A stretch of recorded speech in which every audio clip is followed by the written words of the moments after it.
Oke guys, kali ini kita akan mengomentari berita yang akan membahas tentang peristiwa longsor yang terjadi di Bandung Barat. Nah, untuk mengetahui konteksnya, mari kita bersama simak beritanya. Kita mulai videonya. Anda kembali di Breaking News Kompas TV, saudara, masih bersama saya Breman Atunaya. Dan kita akan membahas bagaimana sebenarnya kondisi lokasi longsor yang ada di Desa Pasir Laung, Kecamatan Cisarua, Kabupaten Bandung Barat. Sudah bergabung bersama kami melalui sambungan daring, Profesor Muslim Muin, pakar hidrodinamika ITB. Selamat pagi, Prof. Muslim. Pagi pemirsa, pagi Pak Mas Bram. Ya, Prof, ini kan terjadi kemarin di Sabtu dini hari, ada longsor yang kemudian menimpa paling tidak 30 rumah yang ada di sana. Kalau kita melihat lokasinya sendiri, Prof, ini apa yang bisa Anda baca dari kejadian kemarin? Waduh, saya pakar hidrodinamika, Bram. Nggak keliru saya komentarin longsor. Ya, maksud kami Maaf ya. begini, Prof, ini kan terkait dengan ini kan permukiman ada di kaki gunung Burangrang seperti itu. Nah, kalau kita berbicara terkait lokasi permukiman yang ada di bawah kaki gunung, kemudian juga kondisi hujan yang sedang terjadi secara ekstrim di Provinsi Jawa Barat, Anda melihatnya bagaimana, Prof? Ya, kemungkinan besar itu kalau dari sisi hidrodinamika ya. Jadi ada yang disebut namanya itu runoff. Jadi air yang mengalir di permukaan tanah, kan ya. Jadi kalau hutannya dibabat atau berubah jadi pemukiman atau berubah jadi apa saja perkebunan, itu runoff-nya itu jadi besar. Itu jadi koefisien runoff-nya lebih besar dan mungkin menimpa daerah yang longsor tadi. Iya, Gitu. jadi runoff itu kayak ketika hujan itu kan air turun, nah kan keserap ke tanah tuh. Nah, karena air itu mengalir dari yang dataran yang lebih tinggi ke dataran yang lebih rendah, itu pasti akan mengalir turun kan. Nah, itu membawa material seperti tanah juga. Nah, karena tanahnya tadi itu mungkin nggak ada yang menahan seperti akar pohon, itu akhirnya yang turun itu banyak dan bisa dikategorikan sebagai longsor karena tanah yang bergerak itu sangat besar. Ya, harusnya kalau ada pohon itu bisa diminimalisir sehingga nggak terlalu besar gitu ya yang terbawa tanahnya, tapi karena ada pohon jadinya bisa jadi longsor gitu potensinya. Sebelah hulunya tidak jadi kebun apa. Tapi begini, merubah hutan jadi kebun itu ya kita tidak boleh lari dari situ juga kan. Kan kita butuh makanan. Nanti kalau hutan tidak boleh berubah fungsi itu keliru juga. Jadi kalau dia berubah fungsinya sebagai catchment area itu harus tetap ada. Jadi si round off-nya itu jangan besar sekali. Nah, kalau kita lihat nenek moyang kita aja ya, walaupun mungkin kita merasa lebih pintar atau apa, tapi nenek moyang kita itu lebih bijaksana. Jadi kalau dia berkebun, Bram, atau pemirsa semua, mereka berkebun dengan terasering. Jadi daerah-daerah, jangan di daerah yang longsor itu kan rawan apa ya, landslide. Jadi kita tidak berkebun di daerah situ. Perkebunan yang di hulunya itu harus terasering. Itu ajaran nenek moyang kita. Nenek moyang kita kan membangun sawah dengan terasering. Kalau kita lihat sawah dengan terasering nggak longsor kan?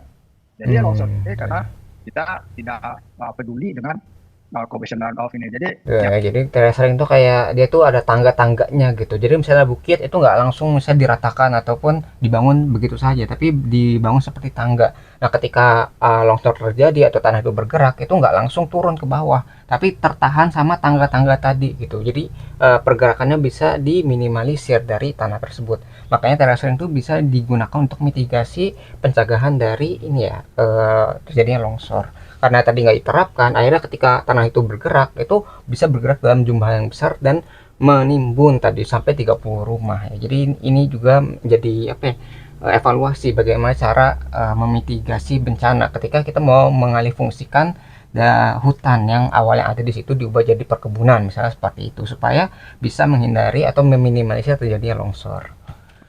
Kalau kita melihat polanya nenek moyang itu dia berkebun dengan atau sawah itu dengan terasering. Jadi kalau terasering itu air itu ketangkep, terus nanti kalau melimpah dia melimpah dengan pelan gitu. Jadi coefficient runoff-nya itu jadi rendah gitu ya. Kalau sekarang itu kan hutan dibabat dan tidak apa ya meniru cara Eropa gitu ya. Eropa itu dia nggak bikin kebunnya terasering. Jadi jangan bangga dengan hasil pola perkebunan Eropa. Gitu. Kita harus membangun perkebunan termasuk di daerah longsor ini kemungkinan dibuat dia terasering gitu. Nah kalau sudah keburu dibuat jadi kebun yang tanpa terasering ya dibangun dengan terasering. Demikian juga perumahan villa-villa yang udah keburu kebangun, kalau dibongkar villanya kan nggak mungkin juga jadi hutan lagi kan ya. Hutan itu kan ada monyetnya, ada harimaunya. Jadi kita tidak mungkin menghutankan kembali. Tapi kita tanami reboisasi itu penting juga. Jadi reboisasi itu mengurangi runoff. Jadi landslide tadi kemungkinan kalau dari sisi saya sebagai pakar hidrodinamika ya, karena aliran runoff-nya itu besar. Tapi mungkin juga si lereng ini sudah jenuh, nah kita tahu kalau kalau ilmu S1 saya gitu tentang geoteknik.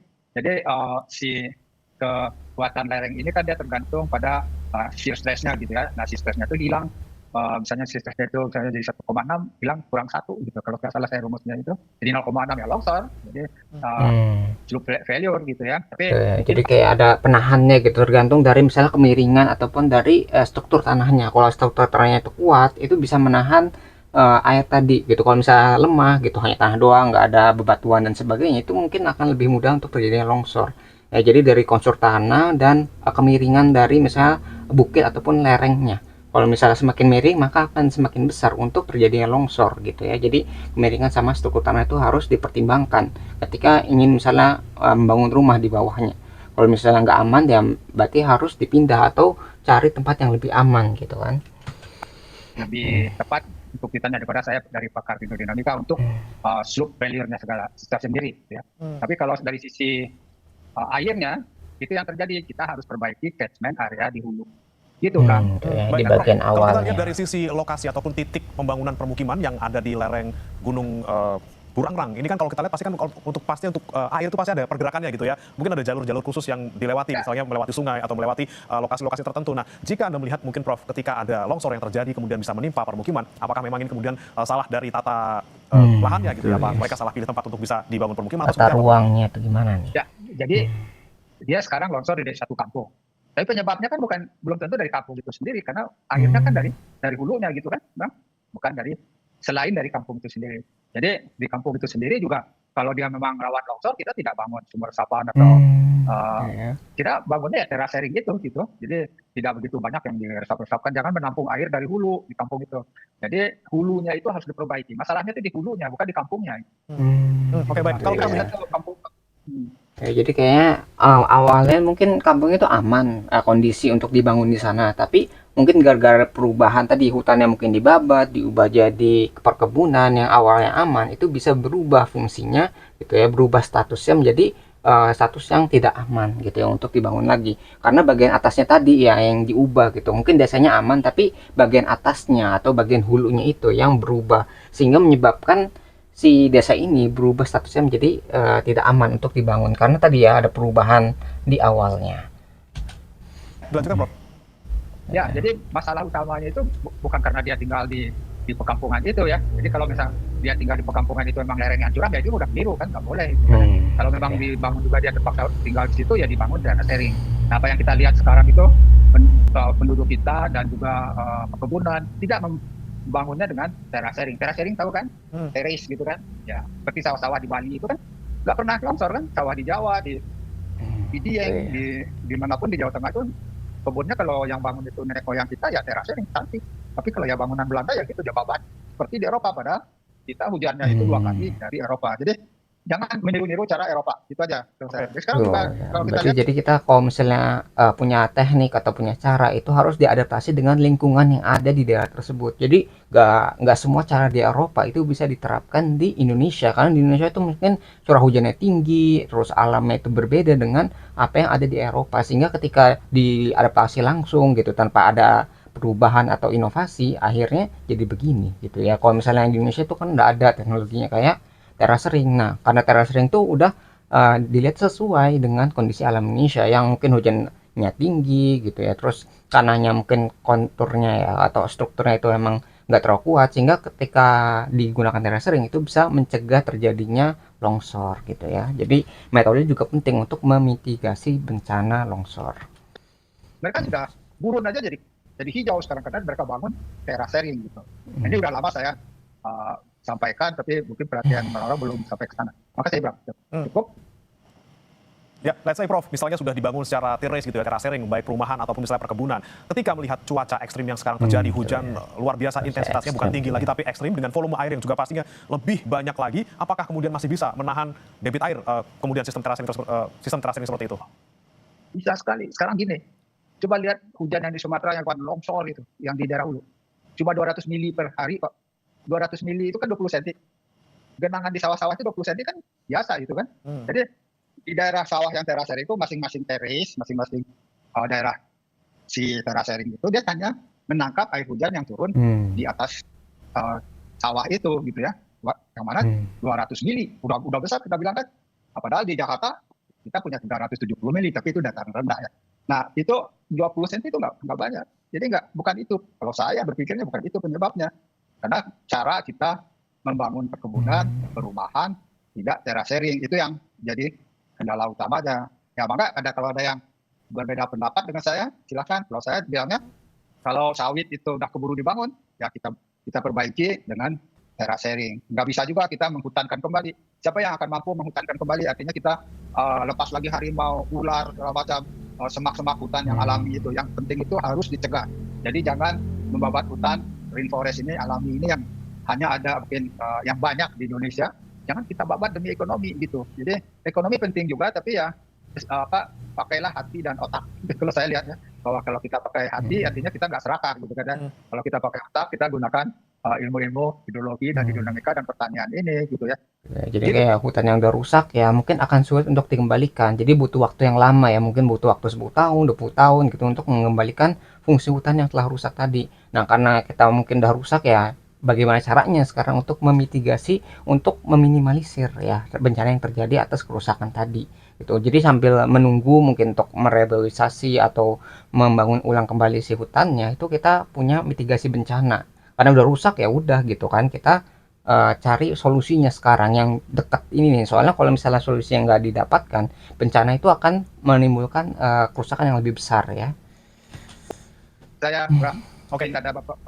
Ya, Prof. Muslim, kemudian tadi kan disebutkan juga sebenarnya oleh Pemprov Jawa Barat bahwa nanti kemungkinan akan direlokasi permukiman di sana, kemudian dikosongkan, akan dibuat hutan kembali, yang tadi Anda sebutkan dihutankan kembali. Baiklah, kalau dihutankan kembali tidak mungkin, Prof. Tapi kalau dengan misalnya reboisasi atau penanaman tumbuhan di lokasi yang longsor sekarang, itu apakah kemudian nanti bisa jadi solusi jangka panjang? Atau lagi-lagi, Prof, ini yang harus diperbaiki ya, bukan di tempat longsornya, tapi hulunya yang di atas.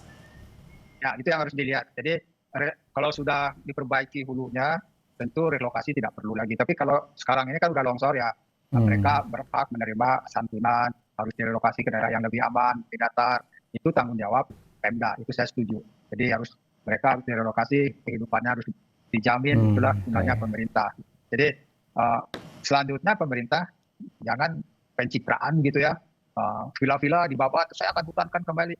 Ya villa dibabat gimana caranya gitu kan ya, dibongkar-bongkar. Kalau dibongkar terus mau apa? Kalau dibongkar ya villa-villa itu dibikin terasering, dibuat biopori sehingga airnya itu nggak turun ke bawah.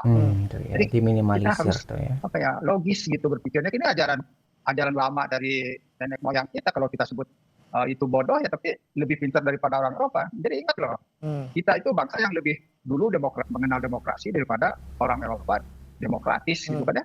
Mereka itu bangsa feodal, bangsa kerajaan. Sedangkan orang Minang, orang Batak itu tidak mengenal kerajaan-kerajaan ya. Sudah demokratis sebelum demokrasi itu dikenal di Eropa. Jadi kita jangan jadi bangsa kecil lah. Gitu. Ya. Benar Pak Prabowo. Jadi kita harus percaya diri dengan kemampuan kita sendiri.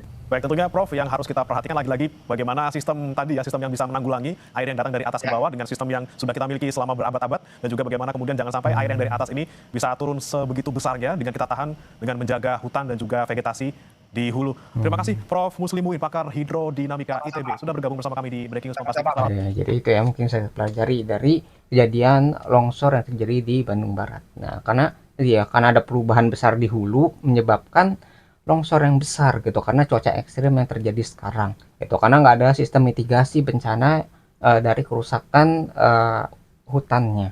Gitu ya. Jadi hutan udah rusak tanpa ada mitigasi bencana, akhirnya awalnya aman ya, pemukiman di bawahnya itu sekarang menjadi tidak aman gara-gara bagian hulunya tidak mau memitigasi bencana tersebut. Nah, kenapa pemerintah di sini sangat berperan harusnya? Karena untuk membangun rumah di suatu tempat itu pasti butuh izin, butuh surat dan sebagainya, pasti ada prosesnya gitu kan. Nah, nggak bisa bangun sembarangan tuh pemukiman begitu saja. Tapi kan ada izin dari pemerintah, dan pemerintah sudah mengizinkan. Berarti wah, tempatnya udah aman untuk dibangun dan boleh gitu dapat izin untuk membangun hal tersebut. Makanya pemerintah juga harus bertanggung jawab nih kalau misalnya ada kerusakan hutan atau mungkin ada perubahan kayak lingkungan gitu. Itu harus diupdate datanya. Ketika wah ini diubah nih bagian atasnya jadi perkebunan, harusnya disurvei ulang apakah tanahnya aman atau tidak gitu, diperiksa.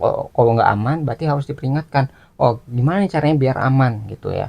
Atau memperingatkan si pebisnis juga, misalnya jangan pakai yang Eropa gitu kan, yang hanya membabat habis tanpa menggunakan teknik terasering gitu. Jadi harus diingatkan juga gitu, antara pemerintah itu kayak jembatan untuk keseimbangan lah antara pengusaha yang mau mendapatkan keuntungan dari tanah tersebut dan pemukiman yang tinggal di sana gitu. Jadi jangan sampai hal ini terulang kembali, karena kalau udah kayak gini ya jadi korban. Bayangin ya, ada 30 rumah yang tertimbun, berarti kan itu sangat besar sekali. Bayangin 30 rumah, misalnya rumah ukuran biasa itu kan berapa, mungkin ya berapa kali berapa lah, itu bisa terkubur 30 rumah gitu. Berarti kan sangat besar itu ya pergerakan tanahnya.